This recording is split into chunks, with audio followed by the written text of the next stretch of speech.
Hi, నేను మీ లక్ష్మీనండి. ఈరోజు మన వీడియోలో చింతకాయ పచ్చిమిర్చి రోటి పచ్చడి తయారు విధానం చూద్దాం. ఈ చింతకాయ రోటి పచ్చడి చాలా టేస్ట్గా ఉంటుందండి. ఇలా చేస్తే ఈ పచ్చడి కొరకు మనకు కావాల్సిన పదార్థాలు: చింతకాయలు, ఈ 1/2 కేజీ చింతకాయలు. ఈ వాటర్లో వేసి కడిగి ఇలా ముక్కలు చేసి పెట్టుకోవాలి. ఇవి లేత చింతకాయలేనండి, చూడడానికి లావుగా ఉండయి. పచ్చిమిర్చి 150 గ్రాములు. ఇవి కూడా వాటర్లో వేసి కడిగి ఇలా ముక్కలు చేసి పెట్టుకోవాలి. పెట్టుకొని పొయ్యి మీద ప్యాన్ పెట్టి 1 స్పూను మెంతులు, 1 స్పూన్ జీలకర్ర వేసి ఇలా వేయించండి. వేయించి ఇవి తీసి పక్కన పెట్టండి. అదే ప్యాన్లో కొద్దిగా నూనె వేసి పచ్చిమిర్చి వేసి వేయించండి. ఇవి వేగే వరకు వేయించి ఇవి తీయండి.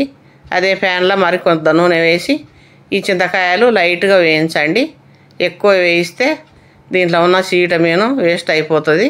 ఇలా లైట్గా వేయించండి. ఇవి వేయించకపోయినా బాగానే ఉంటుంది, కానీ కొద్దిగా వేయిస్తే కమ్మగా ఉంటుంది అన్నట్లు కొంచెం వేయిస్తున్నాము. ఇలా వేయించి ఇవి తీసి పక్కన పెట్టేసుకొని ఇప్పుడు జీలకర్ర మెంతులు రోట్లో వేసి ఇలా నూరండి. ఇలా నూరి దీనికి చింతకాయలు వేసి దంచండి. అన్ని చింతకాయలు ఇలాగే దంచండి. దంచి పచ్చిమిర్చి వేయండి. వేసి ఇవి కూడా దంచుకోండి. ఇలా దంచిన తర్వాత ఇప్పుడు దీనికి సరిపడ సాల్ట్, సరిపడ పసుపు వేయండి. వేసి బాగా దంచండి. ఇలా దంచి ఇప్పుడు ఎల్లిపాయలు వేసి ఇవి కచ్చపచ్చగా దంచండి. ఈ పచ్చడి కూడా మరీ మెత్తగా దంచుకోవాల్సిన అవసరం లేదు. మామూలుగా ఉంటే లేత చింతకాయలు కాబట్టి మామూలుగా ఉంటే సరిపోతుంది. ఇది గట్టిగా అయింటుంది. మీకు సరిపడా వాటర్ వేసుకొని ఇలా నూరండి. మొత్తం కలిసిపోయే వరకు ఇలా దంచుకుంటే బాగుంటుంది. మరి మెత్తగా కావాల్సిన అవసరం లేదు. ఇది కచ్చిపచ్చగా ఉంటేనే బాగుంటుంది టేస్ట్.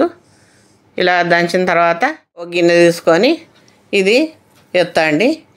ఇలా గిన్నెలకు ఎత్తి ఇది పక్కన పెట్టేసి పొయ్యి మీద మనం మెంతులు వేయించుకున్న ప్యాన్లో 3 స్పూన్ల నూనె వేయండి.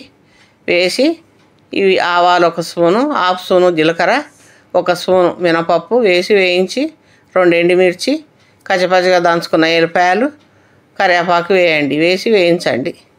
వేయించి పచ్చళ్ళ పోయండి. పచ్చళ్ళ పోసి ఇది కలపండి. ఇది బాగా కలిసిపోయే వరకు. ఇంతేనండి. ఇలాగ మనకు సీజన్లో చింతకాయలు దొరికినప్పుడు లేత చింతకాయలు తెచ్చుకొని ఇలా పచ్చడి చేసుకుంటే చాలా టేస్ట్గా ఉంటుందండి అన్నంలకు. ఇప్పుడు మనం అప్పుడప్పుడు ఇలా చేయండి సీజన్ అయిపోయే వరకు. ఈ వీడియో మీకు నచ్చితే లైక్ చేయండి, షేర్ చేయండి. మా ఛానల్ను సబ్స్క్రైబ్ చేసుకోకపోతే సబ్స్క్రైబ్ చేయండి.